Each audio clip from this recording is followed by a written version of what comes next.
Yes welcome to Xylem learning മക്കളെ. Rima miss ആണ് കേട്ടോ. അപ്പൊ നമ്മുടെ 5ാം ക്ലാസ്സിന്റെ ഫസ്റ്റ് ചാപ്റ്റർ ആയിട്ടുള്ള പീലീസ് വില്ലേജ്, പീലിയുടെ ഗ്രാമം എന്ന ചാപ്റ്ററിലെ പ്രധാനപ്പെട്ട ക്വസ്റ്റ്യൻസ്, ഒരു 3 ക്വസ്റ്റ്യൻസ് ആണ് ഇന്നത്തെ ക്ലാസ്സിൽ മിസ് ഡിസ്കസ് ചെയ്യാൻ പോകുന്നത്. അപ്പൊ നോക്കിയാലോ നമുക്ക് എന്തൊക്കെ ക്വസ്റ്റ്യൻസ് ആയിരിക്കും ഈ ഒരു ചാപ്റ്ററിന് വരാൻ പോകുന്നതെന്ന് നമുക്ക് നോക്കിയാലോ. നോക്കാം. First question, which states do guest workers mostly come from Kerala? ഏത് സംസ്ഥാനങ്ങളിൽ നിന്നാണ് നമ്മുടെ കേരളത്തിലേക്ക് ഗസ്റ്റ് വർക്കേഴ്സ്, അന്യ സംസ്ഥാന തൊഴിലാളികൾ ഏത് സംസ്ഥാനങ്ങളിൽ, ഏത് സ്റ്റേറ്റിൽ നിന്നാണ് നമ്മുടെ കേരളത്തിലേക്ക് വരാറുള്ളത്? ഏതൊക്കെ സ്റ്റേറ്റ് എന്നാണ് മക്കളെ? ഒന്നുമില്ല, നോക്കിക്കോ. Guest workers mostly come to Kerala from states like Assam, Bihar, West Bengal and Jharkhand. അല്ലെ, എവിടെ നിന്നൊക്കെയാണ് വരാറ്? സാധാരണ ആസാം എന്നും വെസ്റ്റ് ബംഗാൾ എന്നും പിന്നെന്താ ജാർഖണ്ഡ് എന്നും ഇവിടങ്ങളിൽ നിന്നാണ് എന്ത് മോസ്റ്റ്ലി സാധാരണയായിട്ട് എന്താ അന്യ സംസ്ഥാന തൊഴിലാളികൾ നമ്മുടെ കേരളത്തിലേക്ക് വർക്ക് ചെയ്യാൻ വേണ്ടി വരുന്നത്. എവിടെ നിന്നാ? ഈ ഒരു ക്വസ്റ്റ്യൻ നിങ്ങൾക്ക് പ്രതീക്ഷിക്കാം.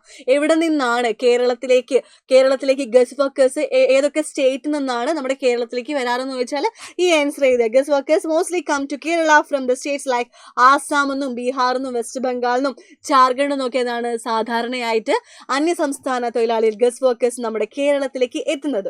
Okay, then second question, what are your expectation about Peeli's village? പീലിയുടെ ഗ്രാമത്തെ കുറിച്ച് മക്കളുടെ എക്സ്പെക്ടേഷൻ നിങ്ങൾക്ക് നിങ്ങളുടെ ഇഷ്ടമുള്ളതുപോലെ ആൻസർ ചെയ്യാൻ പറ്റുന്ന ഒരു ക്വസ്റ്റ്യൻ ആണ്.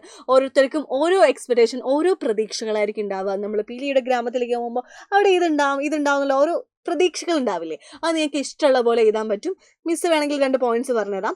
പുഴകളും തോടുകളും നല്ല വയലുകളുള്ള ഒരു ഗ്രാമീണ പ്രദേശമായിരിക്കും, ഗ്രാമീണ സ്ഥലമായിരിക്കും ഇത് പീലിയുടെ ഗ്രാമം. Okay, it will be rural area with reverse, streams and good fields. അങ്ങനെ എഴുതാം. അല്ലെങ്കിൽ എന്താ, ഗെറ്റ് ഗുഡ് ലോക്കൽ ഫുഡ്, നല്ല നാടൻ ഭക്ഷണങ്ങളൊക്കെ കിട്ടുന്ന ഒരു വില്ലേജ് ആയിരിക്കും എന്ത് പീലിയുടെ ഗ്രാമം. നിങ്ങൾക്ക് നിങ്ങളുടെ ഇഷ്ടത്തിനനുസരിച്ച് എക്സ്പെക്ടേഷൻ എഴുതാവുന്നതാണ്. Okay, then last question, what kind of area does Chameli live in now? Chameli എവിടെയാണ് താമസിക്കുന്നത്? ചമേലി ഇപ്പോൾ എവിടെയാണ് താമസിക്കുന്നത്? നമുക്കറിയാം ചമേലി എന്തായിരുന്നു, ആസാം എന്ന് വന്ന ചമേലിക്ക് 5 വയസ്സുള്ളപ്പോഴാണ് എന്ത് ചമേലിയുടെ പാരൻസുമായിട്ട് എന്താ അവൾ കേരളത്തിൽ സെറ്റിൽഡ് ആവുന്നത്. അല്ലെ, കേരളത്തിലേക്ക് അവരുടെ പാരൻസ് ജോലിക്ക് വന്ന സമയത്താണ് അവൾ കേരളത്തിലേക്ക് വരുന്നത്. അവൾക്ക് 5 വയസ്സുള്ളപ്പോൾ. അപ്പോൾ അവൾ എവിടെയാണ് കറന്റ് ഇപ്പോൾ എവിടെയാണ് താമസിക്കുന്നത്? കേരളത്തിലാണെന്ന് നമുക്ക് പറയാൻ പറ്റും. അല്ലെ, ചമേലി's family moved to Kerala many years ago when Chameli was 5 years old. അവർക്ക് 5 വയസ്സുള്ളപ്പോഴാണ് അവർ കേരളത്തിലേക്ക് വരുന്നത്. ഇപ്പോൾ അവൾ എവിടെയാണ് താമസിക്കുന്നത്? കേരളത്തിലാണ്. അപ്പോൾ ഈ ഒരു 3 ക്വസ്റ്റ്യൻസ് എന്താ എൻ്റെ മക്കൾ അടിപൊളിയായിട്ട് പഠിച്ചോ. ഇതുപോലത്തെ ചെറിയ വീഡിയോസ് ആയിട്ട് മിസ് ഇനിയും വരുന്നതായിരിക്കും. ടാറ്റാ, ബൈ.